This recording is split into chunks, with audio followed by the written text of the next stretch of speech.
Si Dante at Josie. Dahil sila nagkasama sa pagkain, pagkain at pagkain.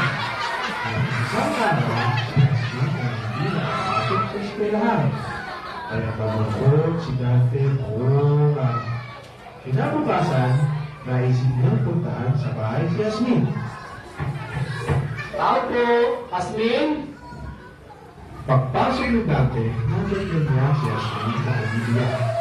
Kaya tinanong niya kung bakit siya umiiyak. Asmin, bakit ka umiiyak? Anong problema? Dante, ang sakit ng ngipin ko. Papasok si Lola. Parang may naririnig ako na problema, Asmin. Bakit ka umiiyak? Lola, sobrang sakit ng ngipin ko. Sige, buksan mo ang bibig mo at sisilipin ko. Oh, namamagkagilagi mo dahil sa sirang ngipin.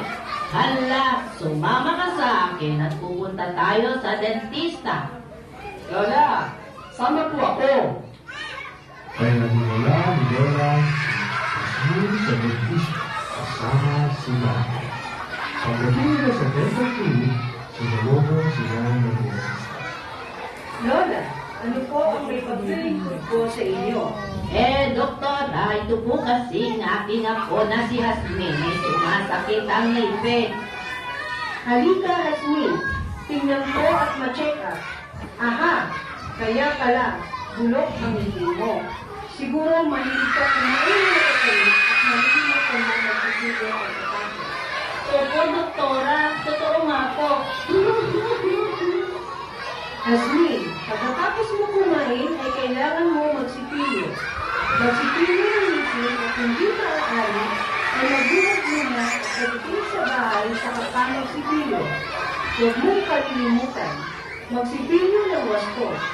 Huwag kalilimutan gimitin pati ang dila. Magsipilyo bago matulog.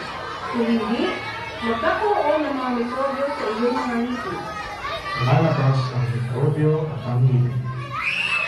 Mayroon sa mga tinatawag na good habit foods. Grow tulad ng kanin. Grow tulad ng kainin ng baboy o manok. Grow tulad ng prutas. Kailangan din uminom tayo ng gatas para tumibay ang ngipin. Kailangan din magsipilyo sa beses isang araw at gumamit ng floss. Kailangan din bumisita sa dentista 2 beses sa isang taon. Oh, ayan, Jasmine. Narinig mo ba si doktora? Naintindihan mo ba? Opo, Lola. Salamat po, doktora. Ako po, Lola, lagi nagsisipilyo ng ngipin para hindi po masira at sumakit ang aking ngipin. Tama yon. Dapat lahat tayo nagsisipilyo ng ngipin para hindi ito masira at sumakit. Sige po, salamat po, doktora. Salamat po, doktora.